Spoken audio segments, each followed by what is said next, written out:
جہلم کی تحصیل دینا کے عوام دور جدید میں بھی سوئی گیس جیسی بنیادی سہولت سے محروم۔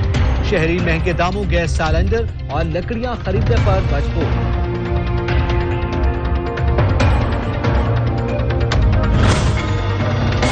جہلم کی تحصیل دینا کے عوام دور جدید میں بھی سوئی گیس جیسی بنیادی سہولیات سے محروم ہیں۔ سوئی گیس نہ ہونے کی وجہ سے شہری مہنگے داموں گیس سلنڈر اور لکڑیاں خریدنے پر مجبور ہیں۔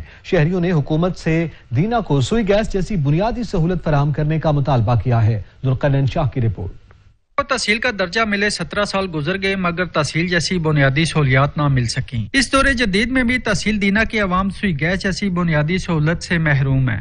مختلف سیاسی ادوار میں متعدد بار سوئی گیس کی فراہمی کے لیے افتتاح، اعلانات اور وعدے کیے گئے مگر وفا نہ ہو سکے۔ شہریوں نے سچ نیوز سے بات کرتے ہوئے کہا کہ دینا تحصیل 2004 بنی سی اور 2004 تو پہلا بھی تے 2004 تو بعد بھی مختلف حضرات نے مختلف وقتاں دے اوپر دینا نے سوئی گیس نہ عارضی افتتاح سلنڈر نال کیتا ہے، جڑا تاحال دینا تحصیل بنیا بھی قدیم ہو گئی ہے، تاحال نہیں آئی۔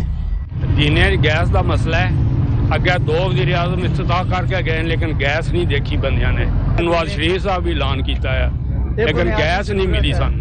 دینے شہر گیس بالکل کوئی نہیں، سوا گیس کوئی نہیں، لہذا نہ ایم پی اے ساڈے کو خیال کر دیں نہ ایم این اے خیال کر دیں، گورنمنٹ بھی اس پاس دھیان کو نہیں دیتی۔ گیس کا ہونا بہت ضروری ہے کیونکہ ہمیں کوئی سہولت نہیں مل رہی۔ الیکشن میں تو آتے ہیں، ووٹیں لے کے چلے جاتے ہیں لیکن دوبارہ کوئی بھی نہیں ہے جو ہماری بات سن سکے۔ تو مہربانی کریں ہمیں کوئی سہولت، اور گیس والی تو کوئی سہولت دے دینا۔ غریب لوگ چلا ہی نہ سکنے، سلنڈر بھی نہ چلائی سکنے زیادہ ہے، اس واسطے آسان کوئی نہ کی لیڈراں کی چاہیے نہ پورے کی دینے چ گیس نہیں ہے۔ دینا میں سوئی گیس کی سہولت نہ ہونے کی وجہ سے عوام مہنگے داموں LPG گیس سلنڈر اور لکڑیاں خریدنے پر مجبور ہیں۔ دینا کے شہریوں نے حکومت وقت اور مقامی سیاسی قیادت سے پرزور مطالبہ کیا ہے کہ گیس جو بنیادی سہولت ہے یہ ہمیں دی جائے تاکہ ہم اس سے مستفید ہو سکیں۔ کیمرہ ٹیم کے ساتھ سید ذوالقرنین شاہ، سچ نیوز، دینا۔